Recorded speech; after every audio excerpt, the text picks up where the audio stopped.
all I ask is let the experts take the time to dissect it before everything falls apart, and you'll talk ahead of Kashrus. I would like to ask Rabbi Cohn to speak about allergies and how it relates to Pesach. At the same time, when Rabbi Tenke is ready, we'll collect the car's handout. We'll take all types of questions. And Rabbi Eisenach will be talking about Dikus Talayim. And Rabbi Goldzweig will watch me. Yeah. Rabbi Goldzweig will share with us his unbelievable knowledge of Kashrus. Just that you know, in the CRC, whenever we have a question, there's only one thing to do, is ask the Rebbe of Kashrus, and that's Rabbi Goldzweig. So,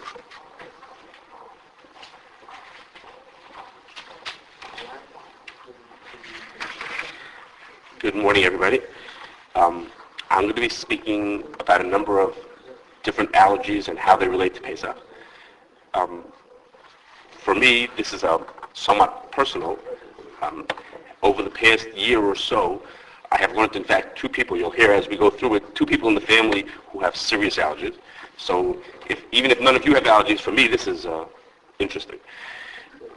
Okay, the first thing we're going to talk about is quite a serious allergy. That's an allergy that actually my niece has. It's not actually technically an allergy. It's called celiac disease, which is an allergy means, an allergy means when a person reacts to a certain food, and here the person doesn't react specifically to the food, rather their intestines react in a way that make them unable to properly digest other foods later. And it can lead to very serious complications. And the allergen, the thing that sets off this reaction is eating foods that have gluten in them. And the things that have gluten are wheat, barley, spelt, and rye. And so the people who eat those foods would have a reaction, and the common way to deal with a person who has celiac is to tell them to avoid those foods. With time, their intestines heal, and they can go on to lead a regular, normal life, just avoiding those foods, which is fine, and they get used to that kind of a diet. But come Pesach, they have a particular challenge, which is, come the Seder night, everyone needs to eat matzah.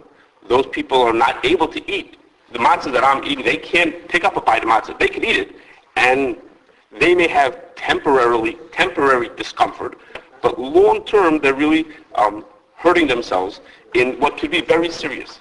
So the whole Pesach day, I guess they could avoid matzah, and the real question is, what will they do to eat at the Seder? How will they eat matzah at the Seder? You have to eat quite a considerable amount of matzah at the Seder, and these people are sort of stuck. So there is actually a question, which is what would a person do? We all know that if a person if it have a life-threatening allergy, there are people who are actually very seriously allergic to wheat. They of course won't eat the food. Obviously, protecting their life is more important than eating matzah on Pesach. And some people just get a discomfort from it, just a mild reaction to eating these foods. Those people, of course, should eat it. The people with celiac are someplace in between. They have, depending on how sensitive they are, they could have a more moderate reaction, which is it's not just discomfort, but it's not life-threatening either. And there's a discussion among the poskim as to whether those people do or don't have to do the mitzvah. Does the fact that those people could be potentially quite sick from it without being life-threatening, do they or they do not have to do the mitzvah? And that's a discussion, that's a rabbinic discussion, and if anybody was stuck with that situation, they should in fact ask the rabbi what they should do, because it's very much dependent on the situation the person's in. However, for the past, 20 years or so, there has been a solution, which is that there are 5 grains that are acceptable to use for matzah. The one that we're focusing on is oats, which oats, when they grow naturally, have a very small amount of gluten in them. But oats have been bred to have almost no gluten or enough to not affect the people who have celiac. And approximately 20 years ago, someone living in England went out to help people who have celiac disease, and he started producing matzah out of oats.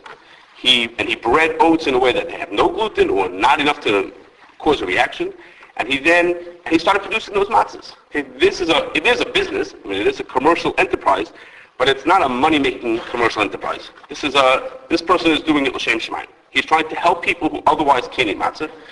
The matzahs are very expensive, and he produces these matzahs. This has been going on for about 20 years, and for most people who have this allergy or an allergy to wheat, that's what they eat. That's what they have to eat for the Seder. But then, a couple of years ago, somebody else opened up oat matzahs. The Lakewood Matzah Bakery also started producing oat matzahs. But I want to share with you that there's a very significant difference between the oat matzahs coming from England and those that come from Lakewood. So for any of you who need to eat these matzahs, there is quite a significant difference between the two matzahs, if I can explain for a minute.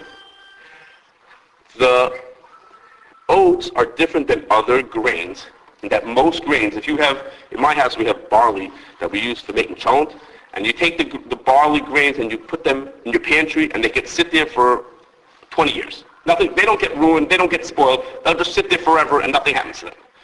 Oats are different in that if they are not heat treated, they will have a sour or a rancid taste to them. They develop a not good taste to them.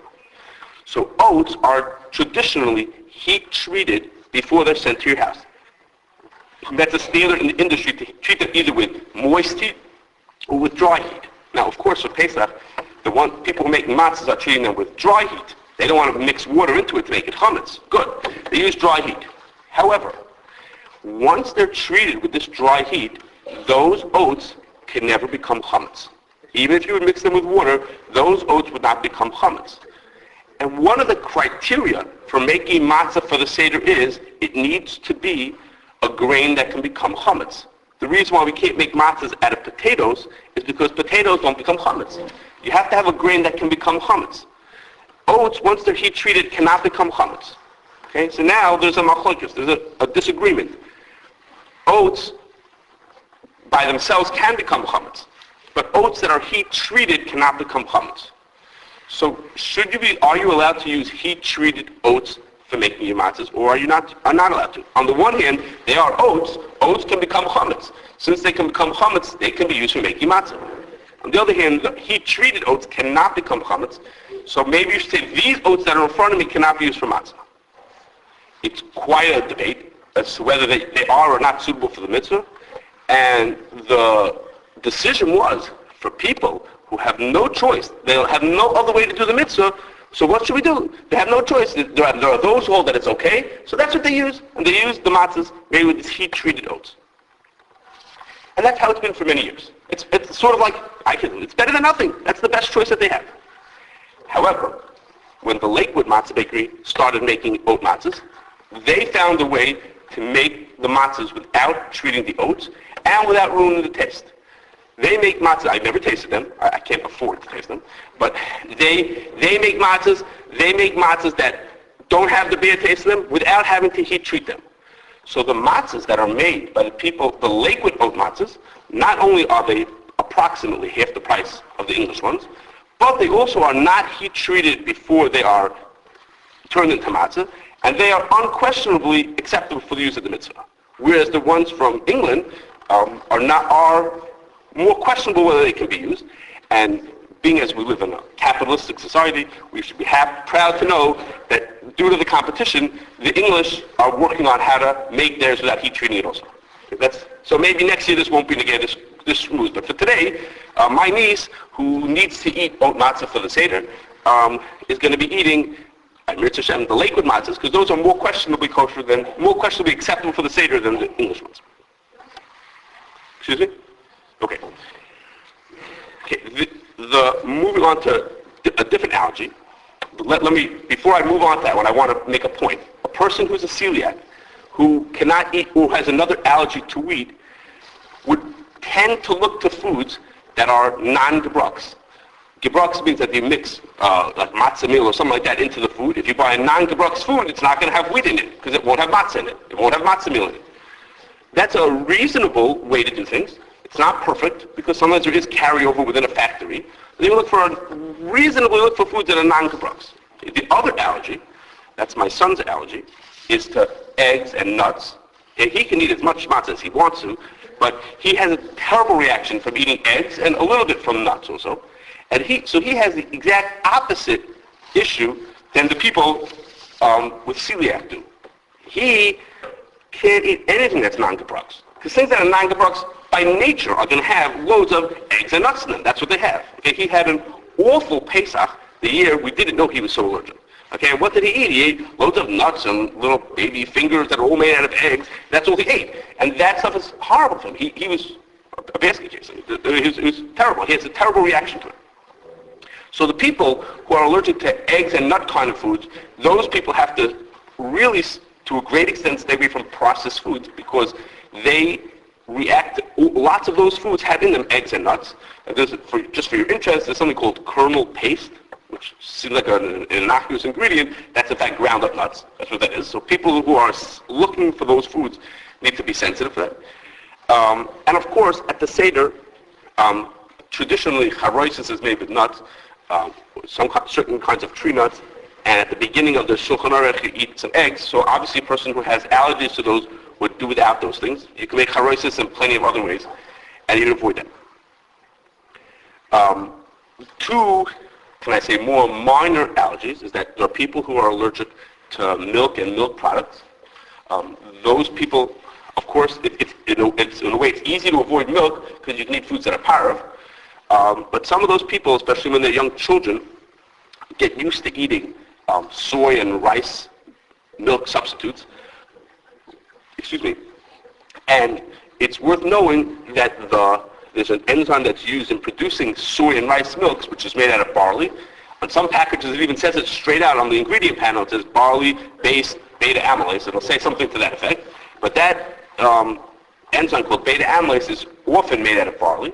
And of course, such a food is not appropriate for someone on Pesach. So if a person needs to drink those milks, the soy or rice milks, they need to find out from which ones of them don't have any of those ingredients. So Rabbi Fishman over here is actually quite involved in that through different contexts that he has. And the CRC each year tells people which of the soy and rice milks are acceptable for Pesach, that don't have any of this barley in it, and don't have any other hidden, chametz ingredients. And lastly, the opposite of that is that this is not really a Pesach allergy, but it is people who have allergies to soy, rice, and beans, and those kinds of foods, of course, have no problem eating on Pesach because those things are kidneys, and they won't be in Pesach foods, but they're safe. And actually, it's really the opposite. That's my point, is that those people some of them actually stock up when it comes to Pesach time, because then you can go buy food that basically has a hechsher telling you that it has no soy and rice and things like that in it, which is, for those people, it's like an opportunity to pick up those foods. There's one other thing that's within the realm of allergies we're not going to talk about, next year, if I understand more about it by then, which is people who are diabetic or not able to eat sugars. Those people have different concerns for Pesach, in particular for drinking the Dal Kashrus, and Mr. Shem for next time. Thank you.